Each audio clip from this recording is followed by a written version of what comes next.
Hello and welcome back to Season 2 of Retail and Change, a CPI Thoughtcast series. I'm your host, Joseph Lohman, and joining me today for our first episode of Season 2 is CPI's VP of Sales for Retail, Marvin Van Dijken. Thank you for having me. Welcome.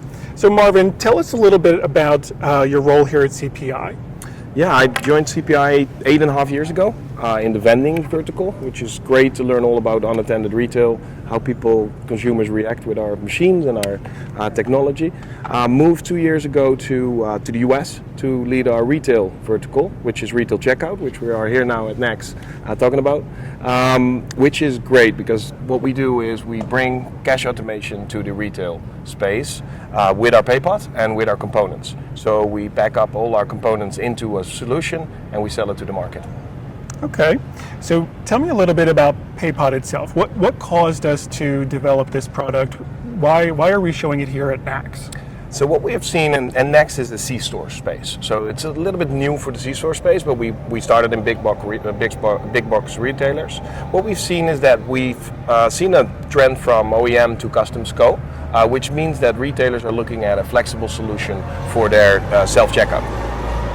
With our components, our bill note recycler and a coin recycler, we have the components to actually build that self-checkout. And we've been doing that for tens and tens of years. Customers came to us and said, what if you would build a solution which we can build it right away on our self-checkout and we don't have to build it ourselves? That's what Payot is. It is a box, it is a solution with our two components in it. We combine them with a microcomputer and we have two connections, one to the power supply and one to the POS. Okay. And for convenience stores, why is it important to have something like a Payot at a self-checkout for that cash automation, that cash acceptance? Good question. I think the biggest challenge we all face is labor shortage. And if we have the labor, we want to make sure that we make the most of our staff.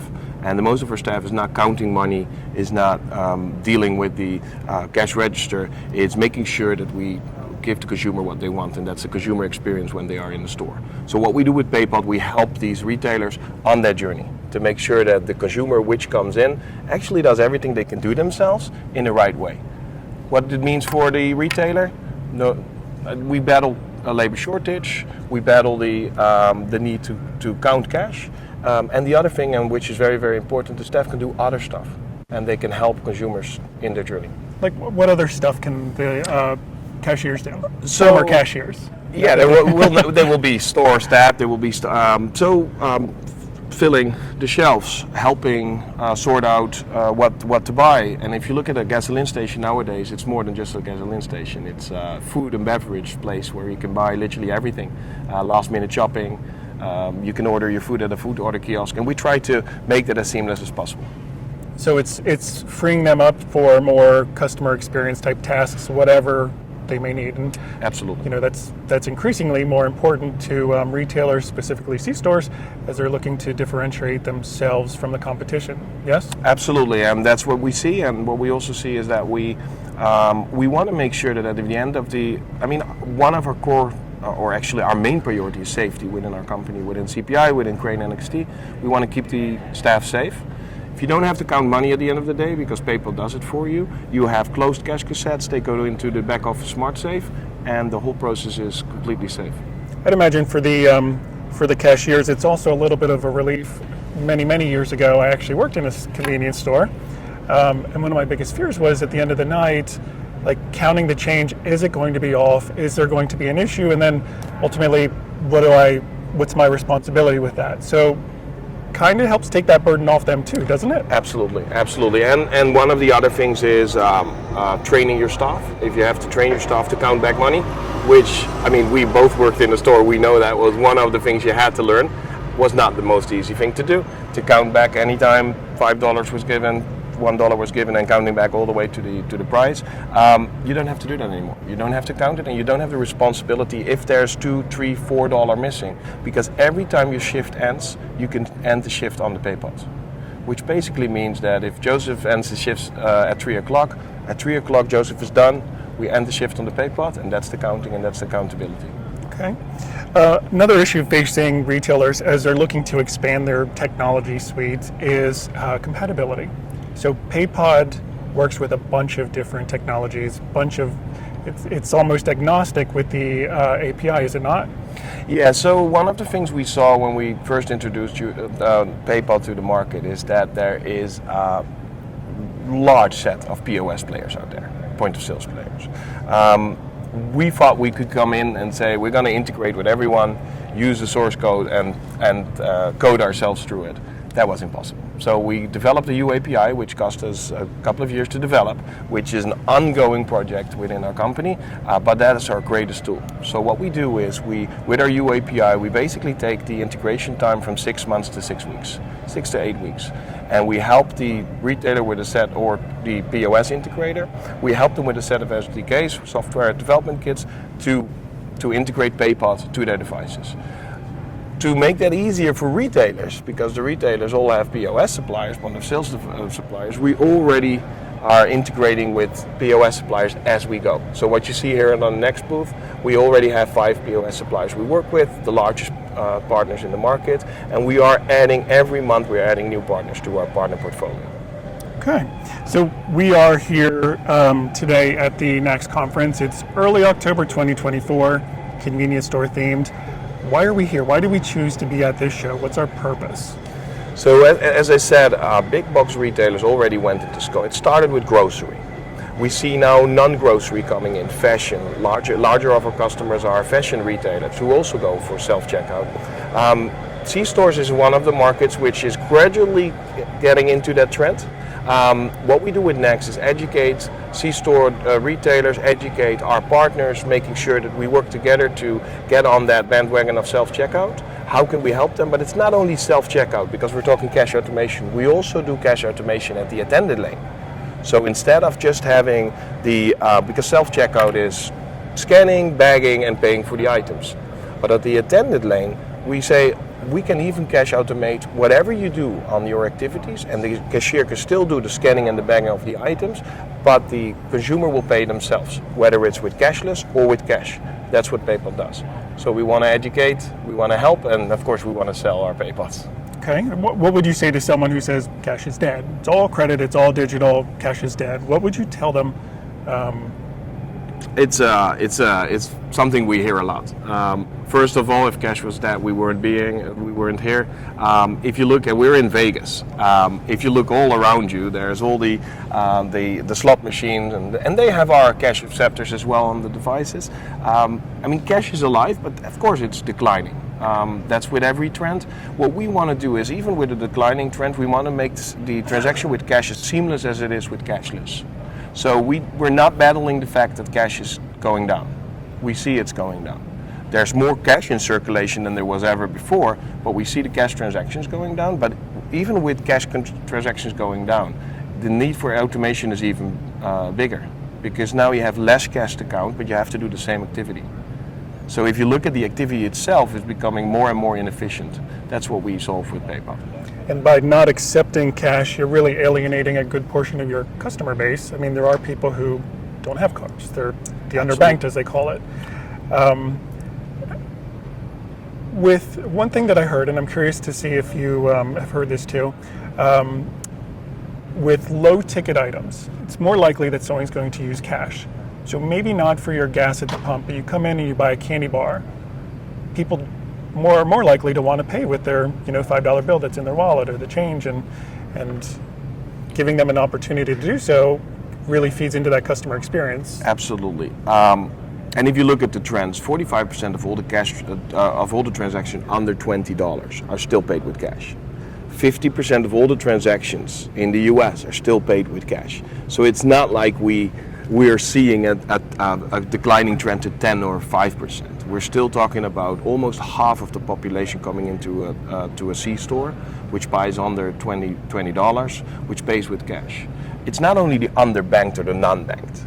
I always give the example of my own family. When we came into the US 2 years ago, we were not banked, because to get a bank account takes time.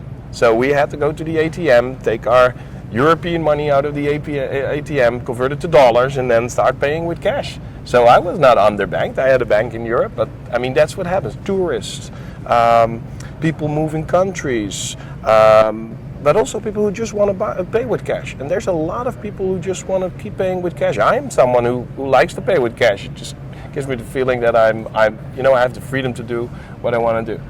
Yeah, and it's easier for parents like us. You give your kids absolutely. cash. Don't give them your credit card, otherwise you're in big trouble. I mean, my oldest daughter is 15, and if I would follow her card and she would go to a McDonald's, she would not like me to call her up and said, "What are you doing in the McDonald's?" But I know for sure she's using cash to sometimes go to any of those QSRs. Not that she's doing anything illegal. No, she but just doesn't want Daddy to just find out. Yeah, she just doesn't want me to know.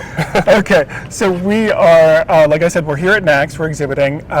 We have a lot of cool technology in our booth. Talk to me about our partners. Who do we have in the booth? What are we showcasing? What should people come and see? Yeah, so first of all, we have way more partners than we could fit in the booth, and we want to keep it within the trend. So what we have on the booth today, or this 3 days, we have Invenco, GVR by Invenco. We have Invenco by GVR on the booth with their Passport Express lane and our Payot. We have Verifone. We have a connection with Verifone and their CE18 on our booth. We have Mashkin, which is artificial intelligence product recognition software, just to show that it doesn't have to be scanning and tagging. It could be artificial intelligence, camera recognition software to do the same transaction. That's a new connection we just added. And our newest partner, MishiPay, which is a partner in the QSR space, which we also have on the booth. I was looking at the MishiPay. That's pretty cool technology. Oh yeah. Have you seen anything else cool around here? So we're going to post this day 2. Mm-hmm. There's a lot of people still coming today and tomorrow. Have you seen anything cool that people just have to look at? Yesterday I was one of our partners, Mashkin, and their VP of marketing walked over, Toby, and Toby said, "Come with me, I want to show you something." And I honestly thought it was a table, and that's their new vision recognition software. It's literally a table with 2 terminals, 2 cameras facing, and you can use it everywhere. I mean, that's really cool technology, and that's where the market is going. How can you be as flexible as possible? Next to that, we have our traditional OEM partners, Diebold, Toshiba, NCR, showing the new technologies. It is really worth visiting and seeing what these large companies are doing in the market. I like that in our retail market, the large players are not sitting still. They are constantly evolving, they're constantly developing, and that's something I really, really like in our retail market. It makes it sometimes a little bit difficult because it's a trend on a trend on a trend, but that's what retail is asking for. It's a very dynamic world. Excellent. So if anyone out there watching, any retailer wants to learn more about a Paypod, how would they get in contact with you? So first of all, we are at all the great shows. So we will be at NRF with our booth. Reach out via CPI, via our website. If not, reach out to me directly. I am on LinkedIn. I'm on the social networks. Fairly active on LinkedIn too. Oh, absolutely, absolutely. So, and then we have, next to that, we have a great team of people here. And our retail team globally is very, very anxious to get to meet retailers who want to get on this trend and help us grow the market in cash automation. Excellent. One last question, and a little bit of a last minute question here, but this podcast, Retail and Change, is really, it came from an idea that you had. And what we're doing here is we're giving a platform, we're giving a forum to people within the industry to share their opinions, share their expertise, share their knowledge. Why is that so important to you?